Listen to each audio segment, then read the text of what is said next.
Good morning, good afternoon, and welcome to this Cisco WebEx event on pop-up wireless strategies for healthcare in response to the ongoing pandemic. My name is Scott Stanton. I'm the Senior Director for Enterprise Networking for the Americas, and I'm your host for today's call. I want to thank all of you for joining today. I know this is an amazingly demanding and stressful time. I also want to thank you and all the organizations that you represent for your efforts on the front lines of this pandemic response and supporting the safety of all of our communities. So thank you from all of us at Cisco.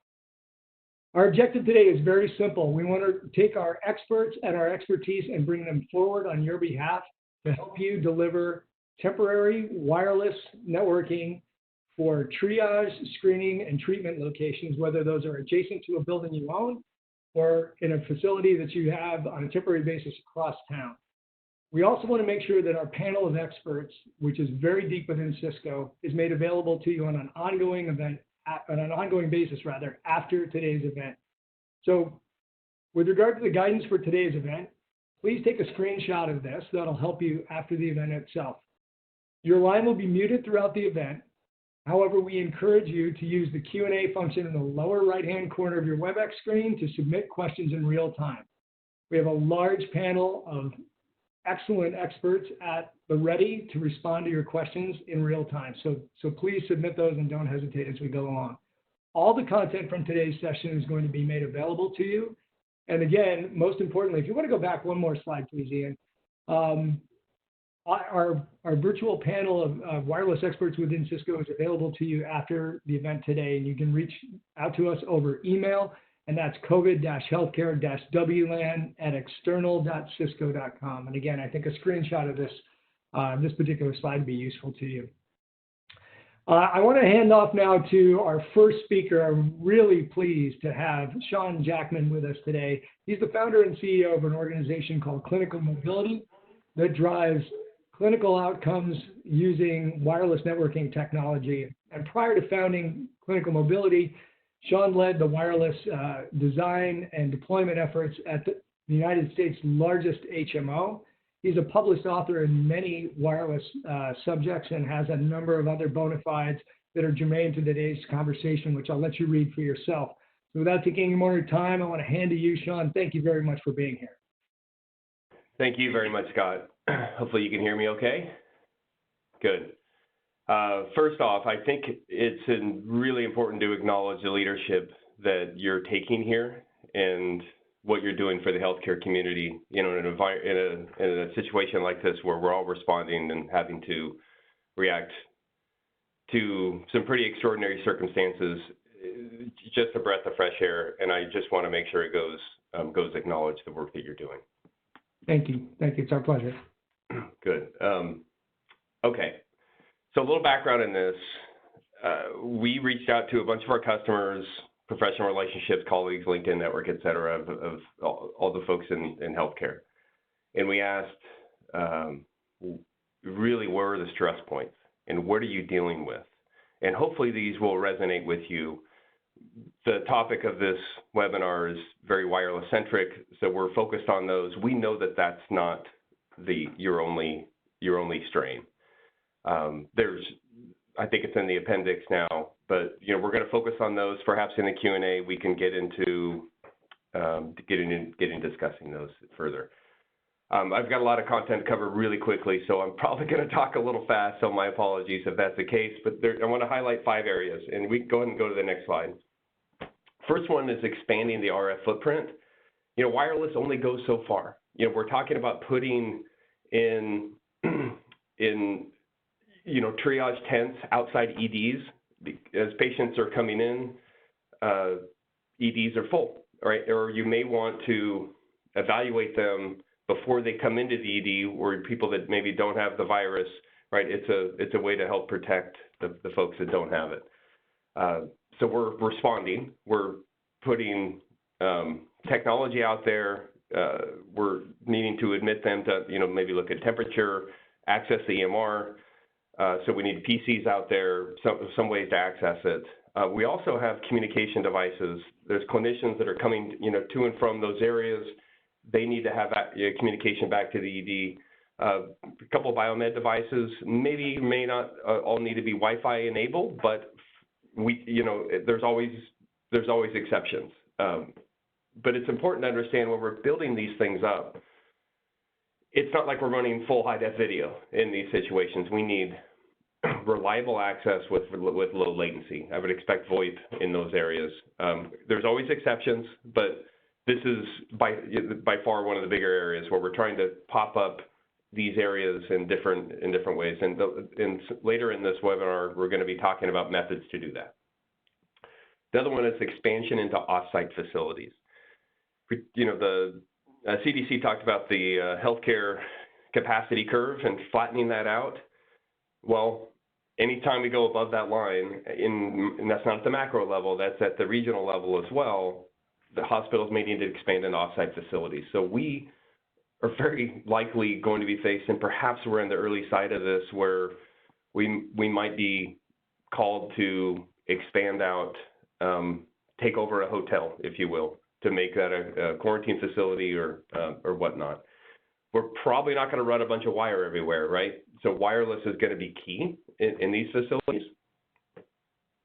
And I'm seeing some notes on audio. Is my audio okay? Your audio is fine. Okay, thank you. What was the last point? I'm sorry, go back just one slide. Okay, yeah, temporary pop-ups, perhaps using less reliable backhaul, such as cellular. Okay, go to the next slide.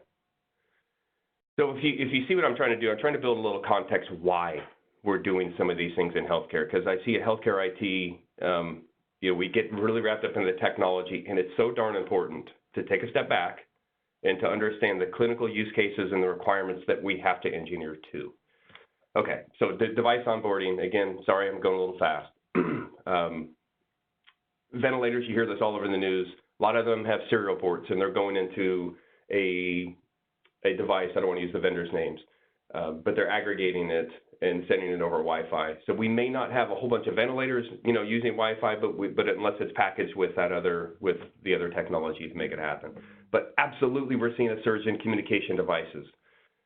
I have seen photos sent to me of pallets of gear, of new phones that are about ready to be deployed, and you name your smartphone vendor, right? They're a whole bunch of influx of new devices.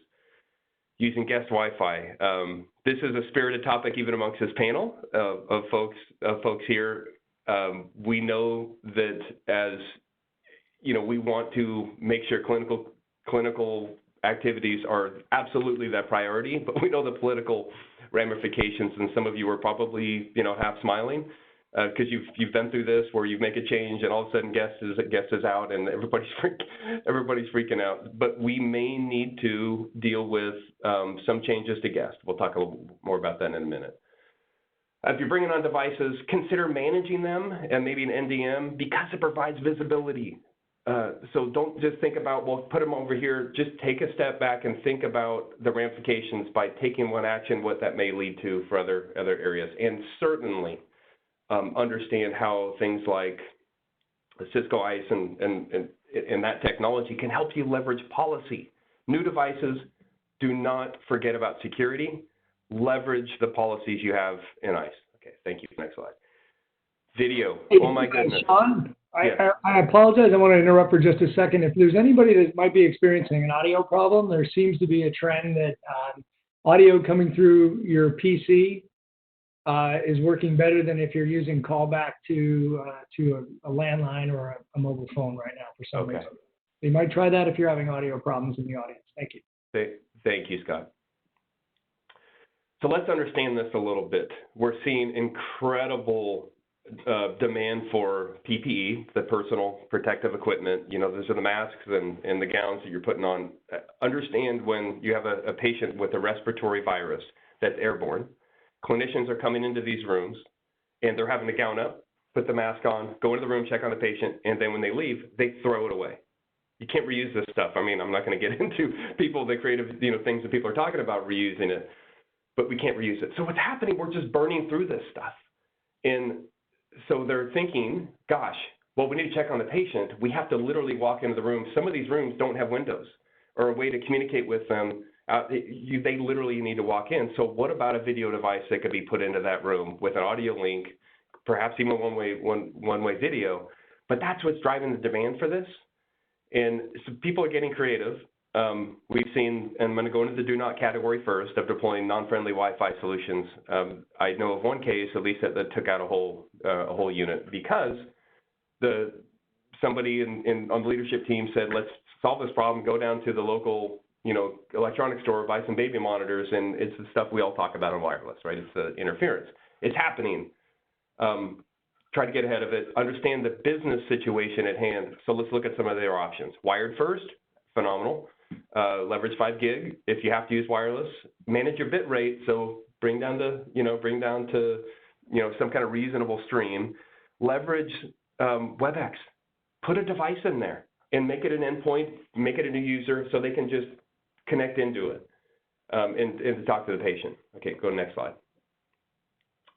Locating assets. A lot of things are changing. They're using the hospital's rooms differently. We're also even hearing ORs because they're deferring elective surgeries to deal with more patient load. So ORs are even getting turned into areas. So just understand the normal clinical operations are upset. We're going to have a harder time finding things that we already had a hard time finding. Of course, if you have an RTLS solution, wonderful. Take a tag, put it on these new things. But be there, understand you have a wonderful tool in Cisco Prime. Offer this to the clinicians and the departments to help them find assets if it has a Wi-Fi radio, of course. Okay, next slide.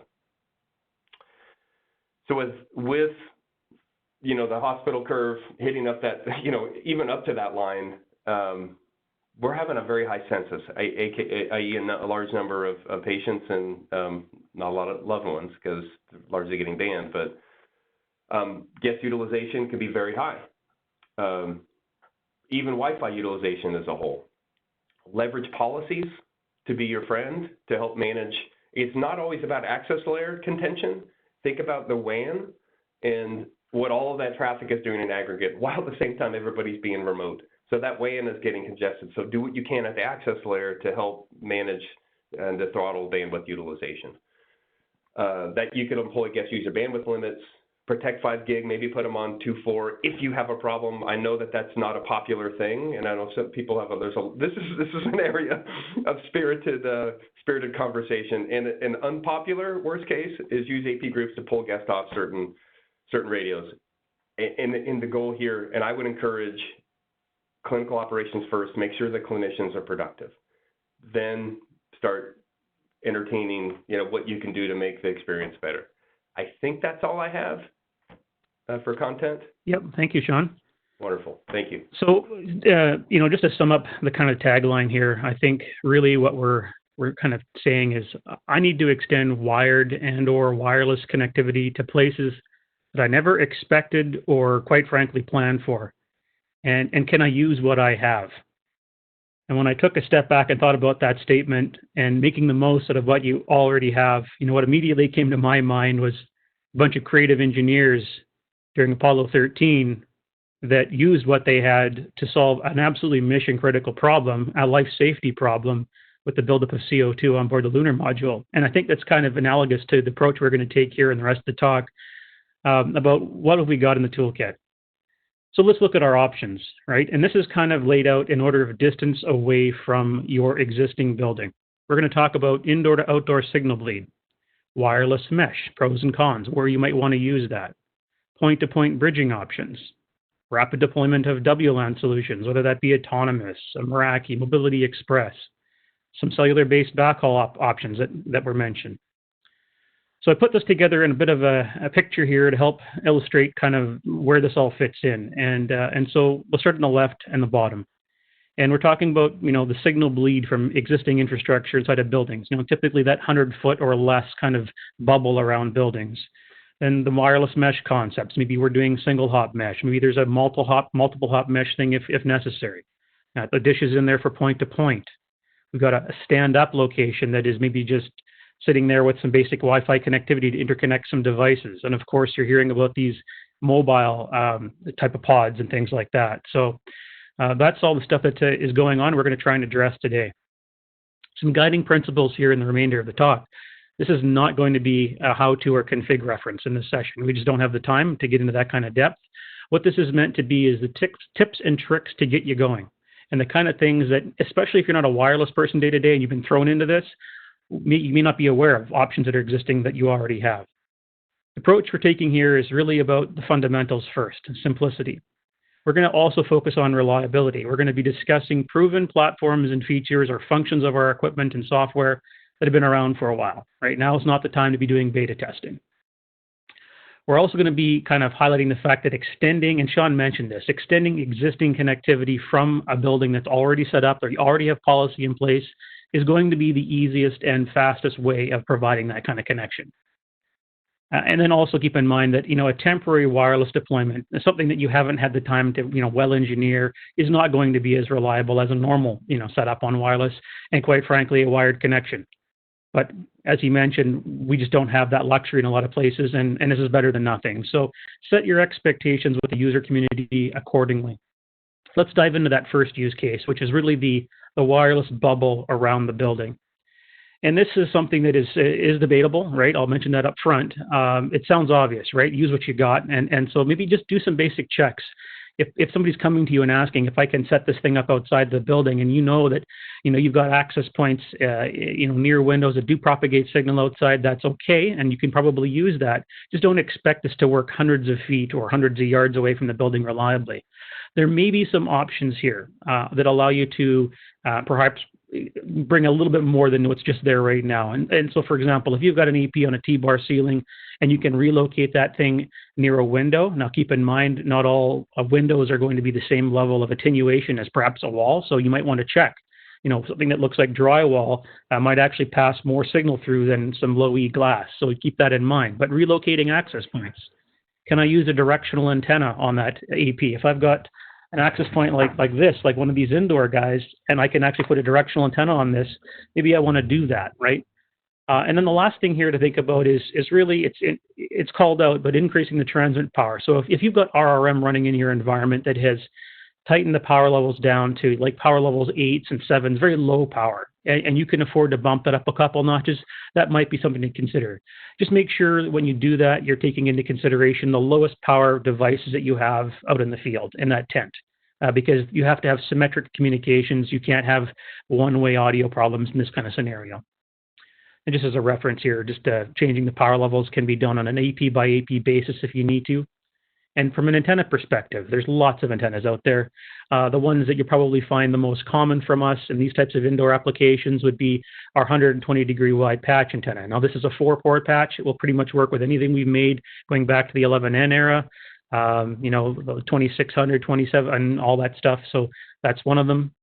The one after that would be our 60 degree patch. So a little bit more focused. Again, the idea here is we're providing a focused beam. We're trying to reduce interference and eliminate signals perhaps leaking back into the building if we can avoid it. One thing that always comes up with these types of antennas, people always have questions about is, well, how do I mount them to the building, or I need a down tilt or something like that. And, you might be lucky enough to have some brackets laying around, and that's great if you do. But just get creative, right? So, if maybe you've got some facilities guys and some sheet metal. Now, this is what I did for a customer a few years ago. Just literally in a vise, bend some sheet metal back. Now you got something you can mount on a building exterior, maybe out a window, whatever. Hang this thing out the window. If you're doing that, make sure you have the ports facing down so water drips out the bottom. So it's kind of indoor and a brief scenario there. Let's move on to some more of the longer range stuff, right? Where we're typically dealing with 300 yards, let's say, out past a building. And there's a couple of options here. We're talking about the same technology, mesh in this particular case, but we're talking about mesh in two different circumstances, a single hop versus a multi-hop. Mesh is not a technology that is really about throughput and performance. It's about seeing around corners, and it's about extending connectivity where it's absolutely necessary. Now, this is a busy slide. I appreciate that, but we wanted to eliminate animations for clarity of making sure this was able to be sent out afterwards. And we'll just start off on the left-hand side. In mesh, we have two kind of technologies or two roles that APs operate in. So we have root AP, wrap, that is on top of the building or wherever it might be, that is connected physically to the wired infrastructure in your site. And then we have the concept of a mesh access point. And this is the same AP. It's just a different software knob we turn in the controller that allows the AP to actually become a child of the network. And when it's a child or a map, it can actually repeat service, act like a repeater, if you will, and do that on 2.4 gigs by default. And it has the ability to provide connectivity on its Ethernet port to a switch, right? So if I have to have some devices that are plugged in out there. Furthermore, it can rebroadcast, as I was mentioning, to another map. So if you need to kind of get around a corner, let's say you just don't have direct line of sight to where this thing's set up, but if you go through one other node, you could get there. Well, that's something you could consider. So this is kind of mesh at a high level. One thing to note about mesh is that mesh has been around for a long time. It's actually about 15 years now we've had mesh in our code. So this is a tried and true feature and function, and I would suggest that if you can, you want to be running 8.0 or higher, and certainly any of the TAC recommended maintenance releases would be our suggestion. And it's important to note for an AP to start operating as a mesh AP, in other words, doing this repeating and Ethernet bridging capability, it needs to be set up in bridge mode or in flex plus bridge mode. Local mode APs, which is probably what you've got inside the building or have used today, are not going to allow this repeating and Ethernet bridging capability. You need to change that knob in the controller. Also, just to note that just about any iOS AP, so iOS being the operating system on the access point, can operate in bridge mode. So this goes all the way back to kind of the 11N era of gear, and some even 11G if you go back far enough. You can mix and match indoor and outdoor if you're really stuck. It's a good practice, though. Outdoor APs typically support a smaller subset of channels, and you'd want to try and use that outdoor AP on a rooftop or the high point because it's going to have a reduced set of channels to use, and you wouldn't want the inverse scenario. More recently, our AP CEO, was there a question there? Yeah, Ian, I was just wanted to add in here, there's, we talked about this a bit in our prep, but, mesh is complicated. Mm-hmm. And those of you who haven't done this before, Ian has some other options in here as well. So just put that into context that I would caution against doing this your first time and put it into production. You had a great comment earlier in the presentation of, we should keep it simple. So I just hope that added some value. Okay. Absolutely agree. And I have some stuff on point-to-point coming up for those of you thinking about that.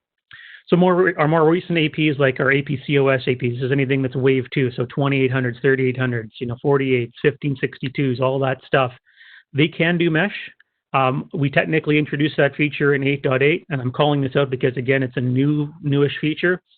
8.10 is our recommended code for this. So that is our most current version of code. Just be aware of that. Also important to understand that our current shipping 11AX product does not support mesh right now. So just be aware that you can't look to using that for these types of use cases. So just pictures worth 1,000 words. What does this look like in reality? This is a picture I snapped actually from one of my customers a while ago. And what we have on the roof of this building here is a root AP. It's actually a 1562i. It's integrated antennas. And it's talking actually a few hundred yards away across the street to a mesh access point that is actually a different product altogether. It's a 1572. And you'll note on that 1572 that we have a directional backhaul antenna here. So that's the backhaul link is directional and focused, again, to reduce interference. And in this particular application, this access point has an omnidirectional client antenna. And it's actually here you can see powered via the AC cable. So that's something to be aware of. Not too long ago, I went out and took a look at what some of our local hospitals are doing. And this is actually a new build. This is kind of forward thinking. So this particular build of this hospital, it required outdoor connectivity using outdoor rated APs on the parking lots. Good thoughts here, because these APs can now be used to provide connectivity, just basic, really excellent outdoor Wi-Fi, but they could also be turned into just via software change into mesh mode if necessary. You need to really extend that beyond the range. One thing when you're thinking about setting up wireless mesh or any kind of like point-to-point on a rooftop or something like that is pathway, cable drops. So I don't have any spare cables. What do I do? Well, yeah, I can always open the window and run a cable up outside the building, I guess. But maybe we could sacrifice. If I've got a plethora of CCTV on the rooftop, maybe I could reuse one of those drops. And in certain circumstances, you could actually use an AP like the 1572 that has an Ethernet output port and actually hang that camera off of the AP if the power requirements allow. We do PoE out, and in some cases you might be able to do that. So just an option you may not have considered. Furthermore, when it comes to mounting equipment outdoors and rooftops and whatnot, right now, obviously, we just don't have the time to be engineering things and bolting stuff up to structure and welding and all that's just not reality. So what's commonly used is non-penetrating roof mounts. And so you'll find these on rooftops currently probably being used for like satellite television receivers and things like this. So maybe we could use, and they're often held down with bricks, something you can get at any kind of home renovation store. Yeah, whatever you think you have to weigh it down with, double it. Double it. Right? Exactly. Yeah, absolutely. Wind is brutal. Wind is brutal. So another thing to think about when you're kind of casing the scene here and understanding, outdoor deployments, whether this be point-to-point bridging or mesh, it's the same, is really the kind of things that are in the way or could get in the way. So you got high points, that's great. But what about if something comes in between the building and that tent, or you're trying to shoot through foliage? You do not want to be going through trees and things like that. That's going to eat up all the signal. So just be aware of that. Also kind of cruise the perimeter and understand what do you got for power, right? So a lot of people will think, I can use these street lights. If it's in the evening, the light's on, there must be power here, but that's not always the case. Oftentimes these are going to be switched. In my kind of looking around at one of our hospitals here locally, I was able to find a light standard that actually had a 120 volt convenience outlet that was active during the middle of the day. Bonus. So now you've got something you can mount a map to, tie it off with some rope or whatever you need, and you got power. That's awesome. If you don't have power and you're looking at options here, maybe you have to use a generator, as you see in this picture here. Just be a note that we've got kind of a bit of a Swiss Army knife here in some of our products. The 1572, it's been around for a while. That has a wide-ranging AC input, so I can run this thing from 100 volts all up to 277 volts, and that has actually, in some cases, the lighting voltage you'll see outside. You can run it off of an inverter, off of a vehicle if you absolutely needed to, or out of an ambulance, because I often have an inverter in an ambulance. DC power natively supported in that platform, right? So if I've got a 12-volt power supply, I can run jumper cables, onto a battery terminal. Hey, I got the AP running. This is how we do solar applications with this product. PoE, of course, that's a given. So the PoE injector for the 1572 been around for a long time. It's the same injector we used back in the 1552. 1562 and 1542, the other variants, we do PoE or DC. Just so you're aware, that's only on the 1562 for the DC in. And of course, the indoor APs, like you're probably familiar, the older APs all had the DC barrel connector on them, so you could actually power the AP up directly with DC power if you have an adapter. Before you take things to high places, and again, this applies to anything you're doing outdoors, do some bench testing first. Make sure this is actually going to come up and work. In the case of mesh, what we want to make sure, and the most common thing that gets missed that generates calls to TAC, is the lack of a MAC filter in the controller. So we authenticate the mesh nodes into our network using the Ethernet MAC addresses stamped on the case of the product. If that's not like in the MAC filter list in the controller, it's not going to join. So you're going to wonder why this is not going to work. And it sucks to find that out when you've already installed it. So be aware of that. You're also going to need to manually set the channel. And you probably need to do this for some outdoor bridging applications as well. But if you understand spectrum analyzers or clean air and looking at the spectrum, you want to use a channel that is the least congested. If you don't have access to tools like that, you can use Wi-Fi analyzer tools on your phone, or like a Wi-Fi signal and things like that on your laptop to understand, what is the least congested channel, at least from a Wi-Fi perspective.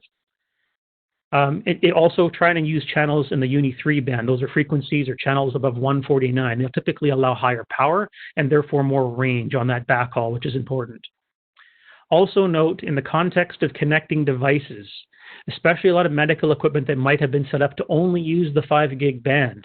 I now bring that outside, but my mesh is only providing 2.4 client access. I can flip a switch and enable 5 gig client backhaul access. So I now have both bands working there.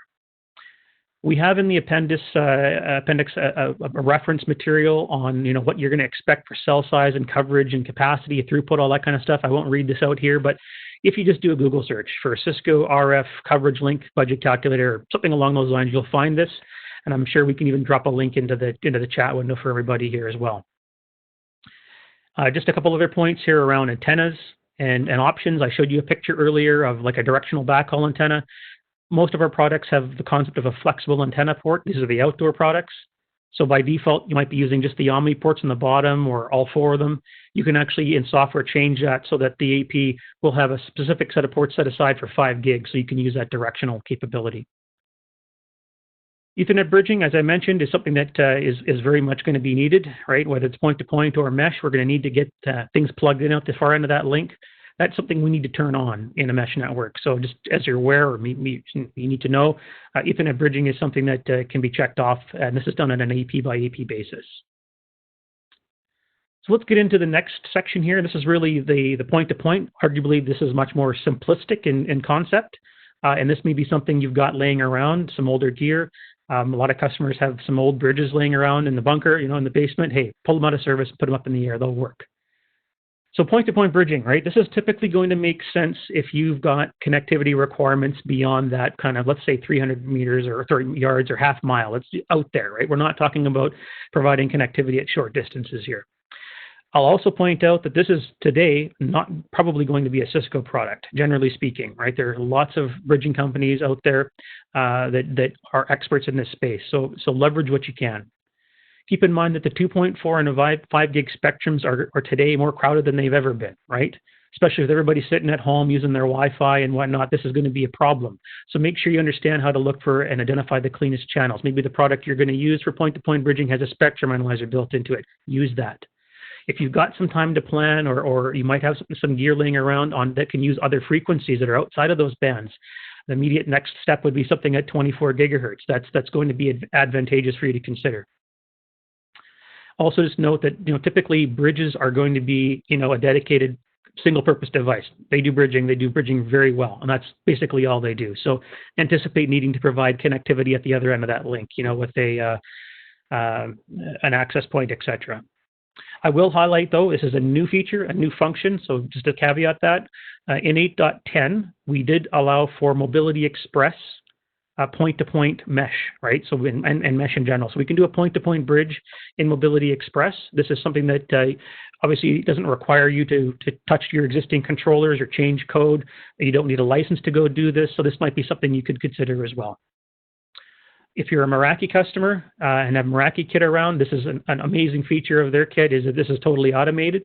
So, the concept of a wireless mesh, if you have no gateway, will automatically happen. And so you can hide things behind that access point and they'll tunnel back through to a gateway AP, right? So another option for you. And as far as the other end of that link, the one that's not on the rooftop, the one that's out at the tent, you get creative here. This doesn't have to be fancy. If you got an old camera tripod and some sandbags or something, you can weight things down, make it work. You could run it off a generator, as you've seen here. This is a picture of a link we did a number of years ago in an emergency scenario for a flood, and we had monitoring going like 20 miles with that equipment.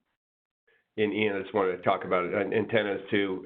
When you get antenna pointing can be pretty difficult, and folks, we know that this stuff isn't necessarily simple, but we're obviously we're trying to give you some options, and we're going to be here for the Q&A. But the point I wanted to make on high gain antennas, man, it is. Have one end of the link a little bit lower gain so when you get like a parabolic dish, it is like trying to shoot a laser beam and hit a fly off at a distance. It's super hard. So maybe not go to the extreme ends of it. It'll save you a lot of time. You can always upgrade antennas later if you need to. Totally agree. And a rule of thumb here is if you can't see the other end of the link, don't bother trying. You need to be able to pull out a pair of binoculars and actually put eyes on where you want that signal to go, because it's the line of sight technology. Okay, so let's talk about some rapid deployment scenarios here. And by rapid deployment, a lot of customers use what you got, right? So a lot of customers have a bank of retired access points, a generation or two old. In the case of traditional Catalyst or Aeronet gear, this stuff can actually be repurposed. You can run an autonomous AP if you needed to. Probably more popular these days would be using that as a Mobility Express device, right? So just so you're aware, right? Autonomous still is there, still around. It's not the most intuitive thing to configure per se these days, but it's rock solid. And an autonomous AP is just going to be an AP. It's not going to do DHCP. It's not going to do NAT. So this is just basic access point functionality, well documented online. Probably more popular and maybe more applicable in this scenario these days in a rapid deployment would be Mobility Express. So Mobility Express is the concept of using one of our Wave 2 APs to actually act as a miniature controller. Think of like taking a 2504 or 3504 and cramming it down inside of an AP. And it can actually talk to other APs of the same generation without any extra work. if you need to, you can actually support that Mobility Express to connect to subordinate APs of a different generation. And you can do that. Just be aware that the fact that that image that's required for those other APs has to come from a server somewhere, TFTP or SFTP server. So just be aware of that. And of course, we'd be remiss about rapid deployment if we didn't discuss the benefits here of cloud-based connectivity and Meraki. Whether you're using the MG21 as your gateway or using the Ethernet bridging functionality in a mesh, if you will, this is a no-brainer. So just so you're aware. And I think the thing here is the scale is amazing, right? So although we're showing 7 days as a typical lead time here, that's obviously subject to change given the current circumstances. But whether it be 3 APs or 3,000 APs, I can claim all those on my dashboard, assign them, get them up and running in very, very short order. So that is the power of our cloud-based connectivity solutions. A note on weather protection, because this always comes up when you're dealing with things outside. Okay, so if you're not familiar, IP67 is an ingress protection rating. Anything that has that stamped in specifications or data sheets is going to be able to survive outside just fine, as long as it's installed properly with the right connectivity glands and things like that. You know what? I've seen a lot of crazy stuff, and these are crazy times. If you needed to, you could put things in a Tupperware box, as you've seen here, Rubbermaid container, even a garbage bag over top of an AP. Just keep the moisture, the rain, humidity out of the device. If you go down to the local, home renovation supply, you'll find NEMA enclosures like you see electrical contractors using. They're plastic. That's what you want to use. You just don't want to be nothing with metal on it. Obviously, that's hopefully self-evident. Third-party antennas, of course, we've got partnerships and a number of partners out there that make antennas. We're not the only game in town for antennas, that's for sure. So Ventev, depending on how things are stocking and distribution, if you might even have some kit around, these are all options. The same with enclosures and whatnot. So just be aware of options outside of Cisco when it comes to antenna selection. I want to bring up something here. There's a theme from the group that, as you pulled me into it, you made something powerfully clear to me, that you are trying to help customers no matter what technology they have. And I think it's worth reiterating here. You just pointed to other people's products and technologies. And I know from talking to this group, they don't care. They want to help you get through this crisis, however, through whatever means necessary. Yeah, and just on the antenna point, like if you're struggling and you've got an antenna that has like only 2 connectors on it, and the AP's got 4, I mean, on the traditional side of Cisco, you can go into the controller and disable those unused ports if you have to use an old antenna, right? So these are options that exist.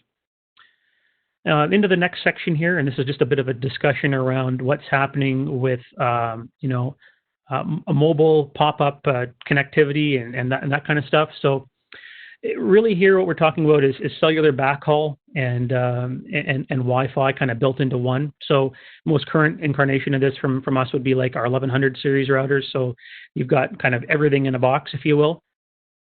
This would apply also going back to the 819s, the 829s that had the Wi-Fi and cellular built in. So just be aware of that. If you already have this as a deployment option, it's quite powerful.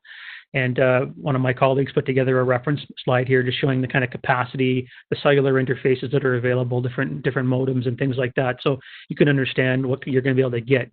In some cases, if you've got LTE advanced and whatnot in the kit, you can actually get 100 plus megabits per second on cellular without much strain. So yeah, and this is super important for those things that are a little further off of a hospital campus, where we think we have to set up a clinic or maybe it's a drive-through testing center.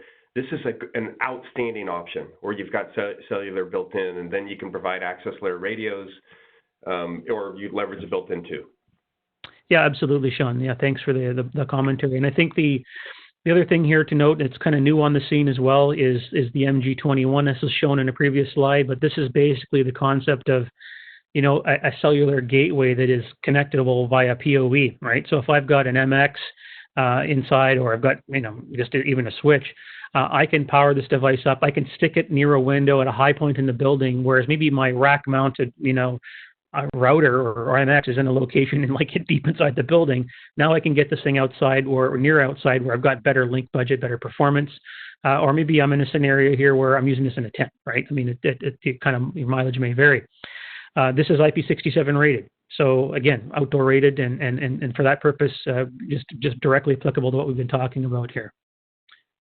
So let's just kind of a high level of some of the connectivity options. I wanted to spend just a bit of a time here, next couple slides, around some of the support kind of things, right? And leaving some time for Q&A.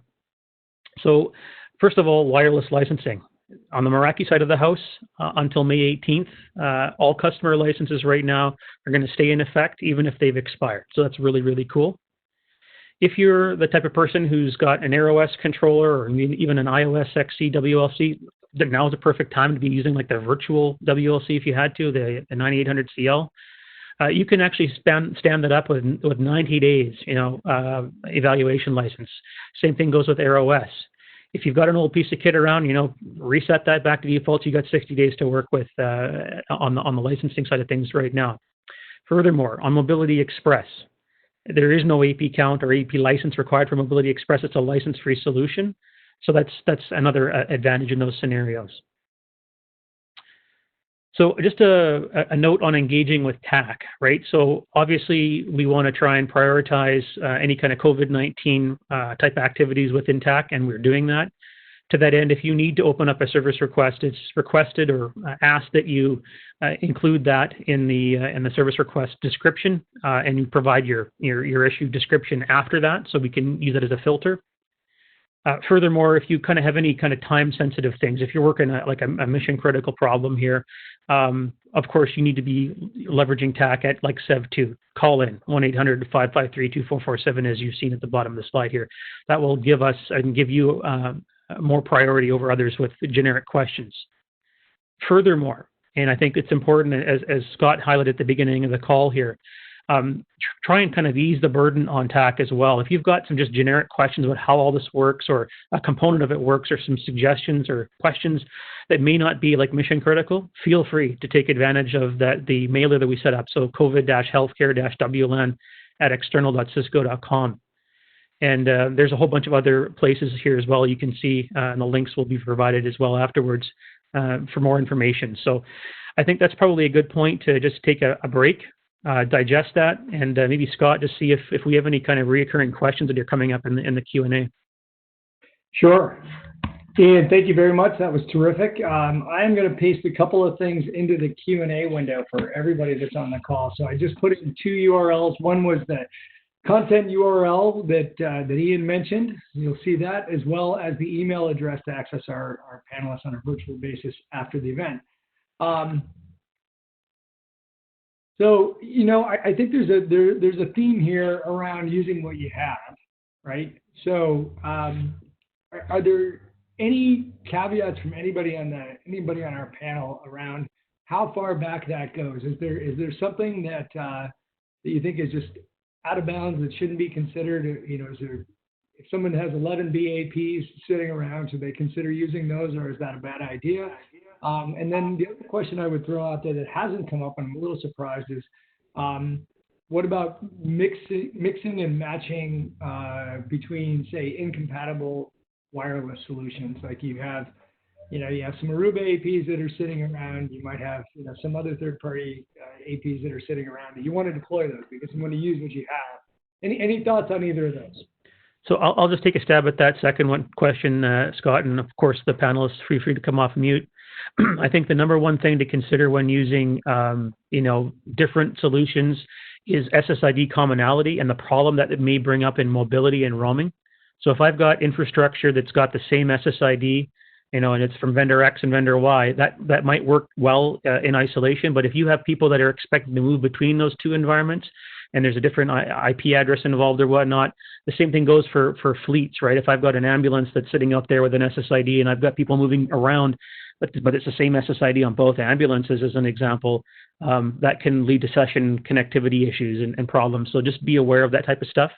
By all means, use what you got, and if you can, isolate systems that are independent and don't necessarily work well together from a mobility perspective. That'd be my only concern there. Yeah, Ian, I want to highlight, you think about where your IP address is coming from. You said it, I want to highlight it again, though. If you've got two different solutions and your IP address is going to change, you're going to drop a UDP call.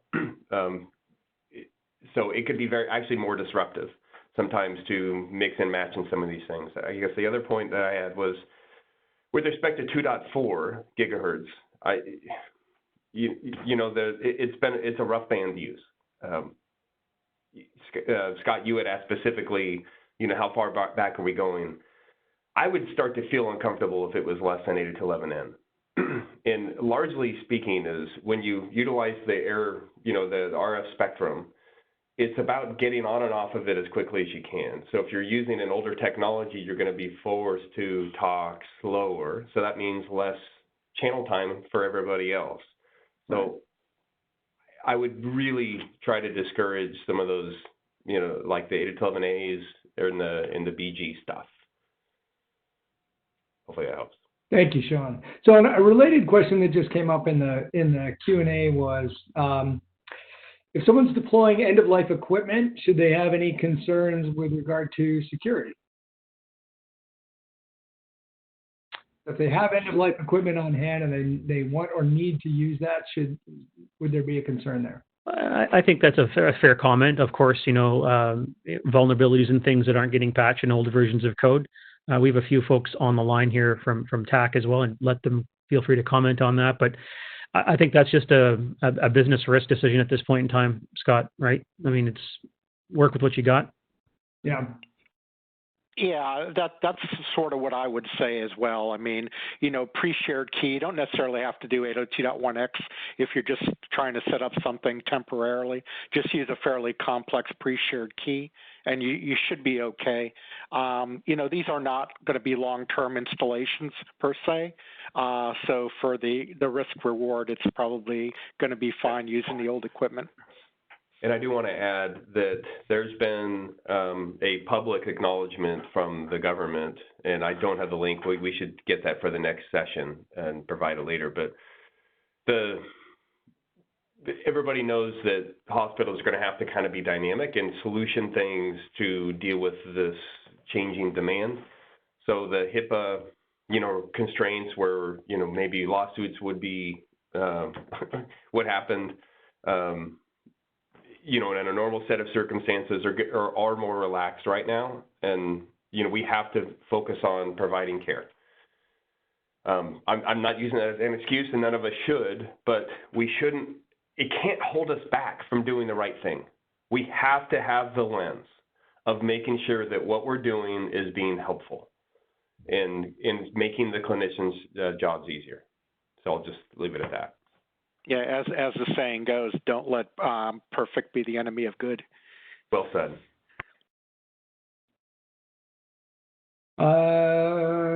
So here's a question that might be useful, and if it's not, you can stop me. But for those organizations that have limited experience with outdoor Wi-Fi and are suddenly, looking at a really critical deployment outside, any high-level things that they should be thinking about that might be different from indoor WLAN experiences, like interference sources that they might encounter outdoors, which wouldn't be as prevalent indoors? Any different security concerns that might result in denial of service or some other over-the-air attack? Anything like that changes that people should keep in mind? I mean, typically for bridge lengths and whatnot, you're going to get further distance out of 2.4 than you're going to get out of 5. Right. The only downside of 2.4 is it's essentially going to be a fairly crowded band, so you're going to get much more interference. So stick to 5 gig if you can. If you're going to use 5 gig out for client access, just be aware of what medical equipment is using. Not all medical equipment will use all bands that's available in the 5 gig range. So you have to know sort of what your clients are capable of using when enabling 5 gig out there. On the 2.4 side, you're pretty much in the U.S. You're stuck with 1, 6, and 11 per se as non-overlapping bands. Anything other than those channels, you're just increasing how much interference you're going to see.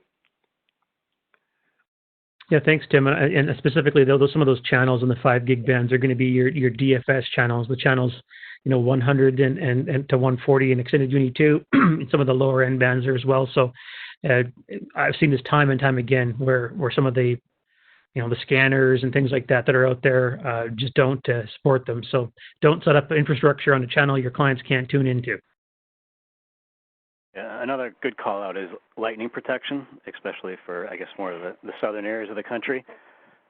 We typically have antennas that connect right to the AP, in which case we don't mandate it. But if you've got a coax cable going from the AP to an external antenna, then we do generally recommend a lightning arrestor.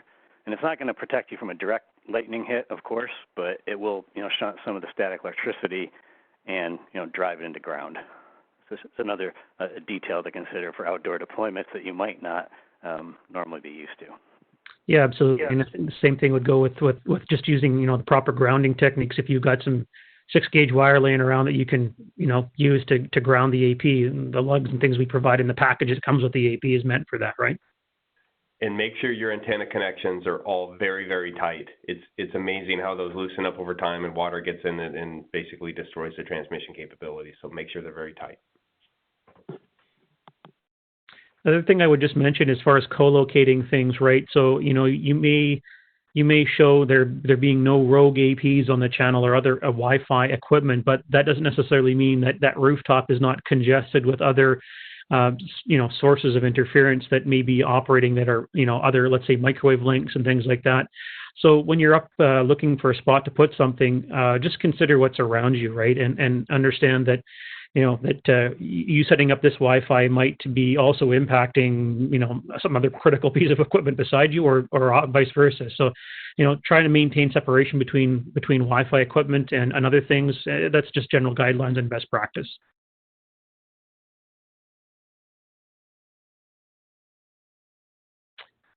Any other kind of questions that are coming up in repetition here? I know there's some supply chain type stuff, and I did call out the fact that third-party antenna options are probably going to be just as restricted as we are, but you just don't have to use a Cisco antenna with a Cisco AP. I want to make that clear.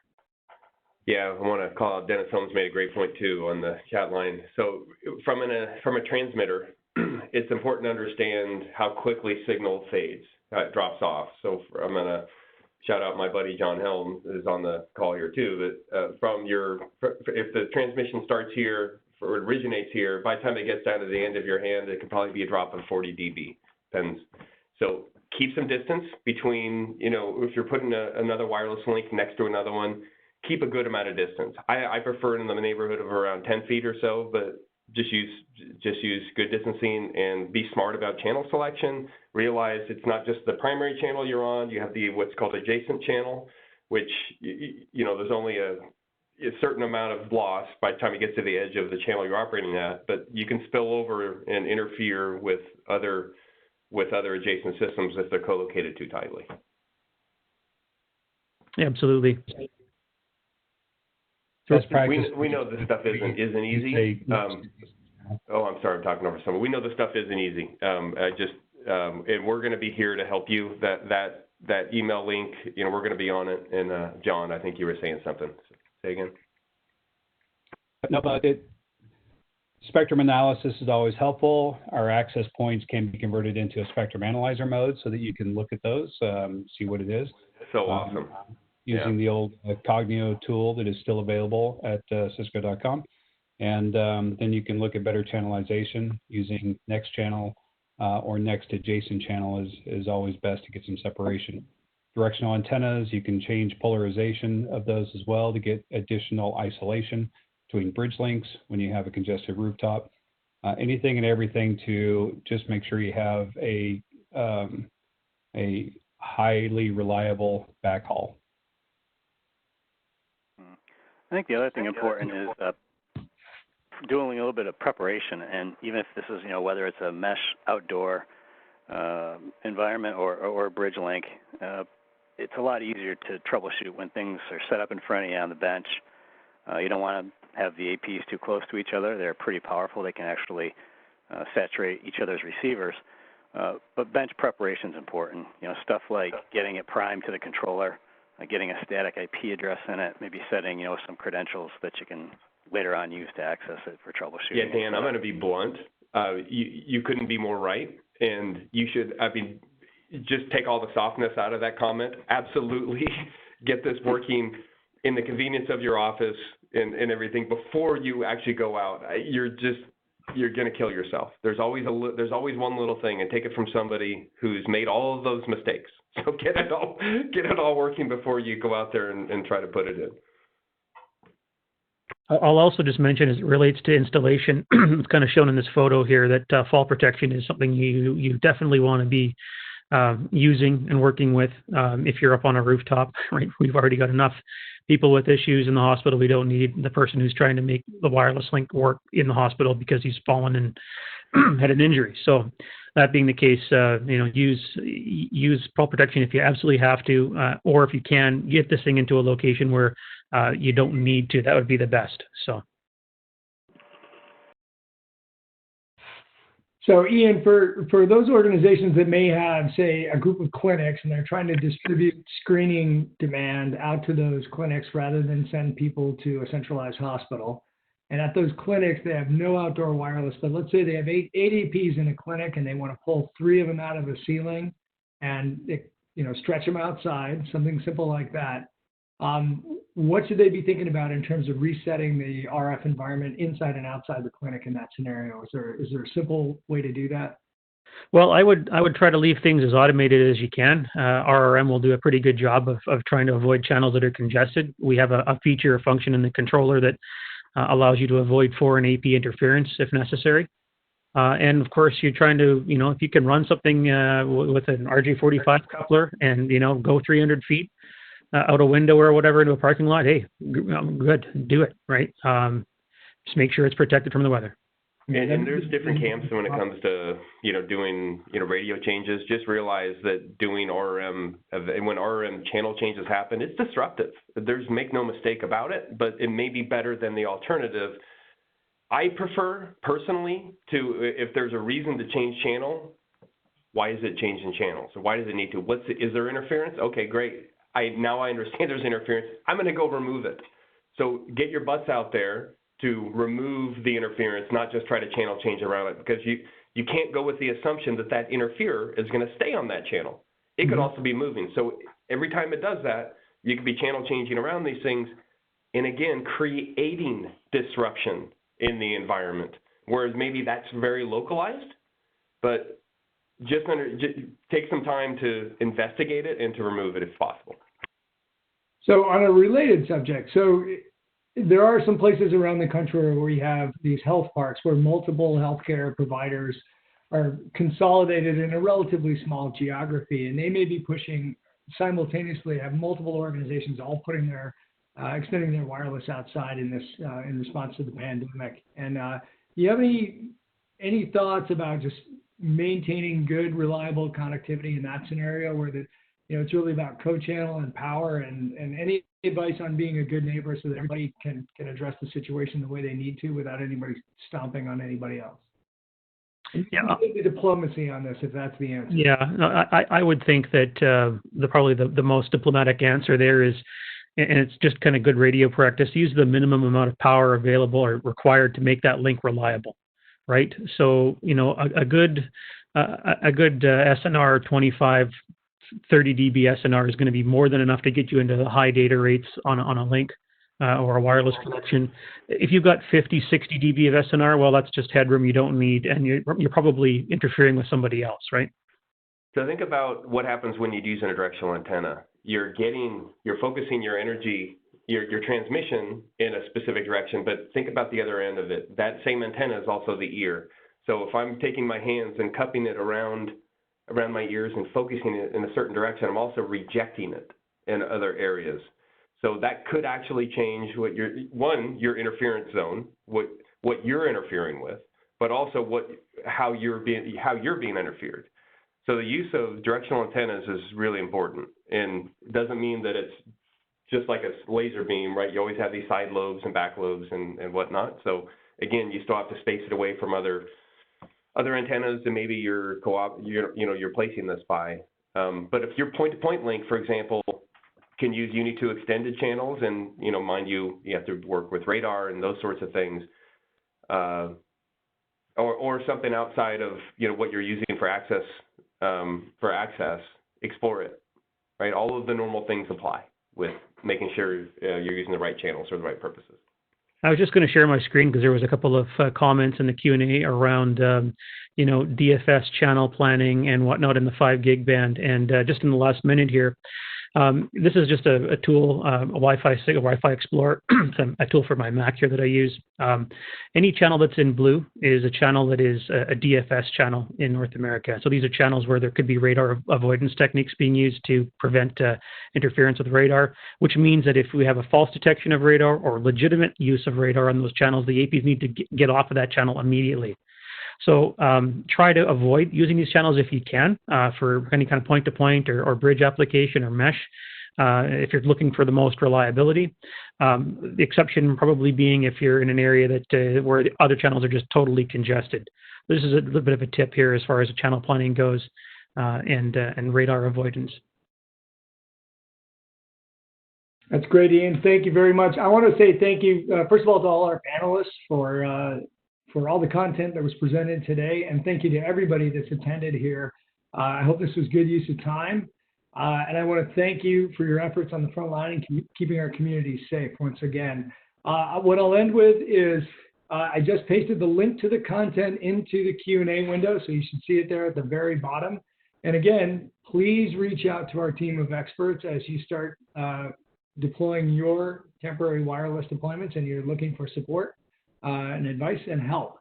So that URL, or excuse me, that email address again is covid-healthcare-wlan@external.cisco.com. And please utilize this where we can help you. And please don't be shy about that.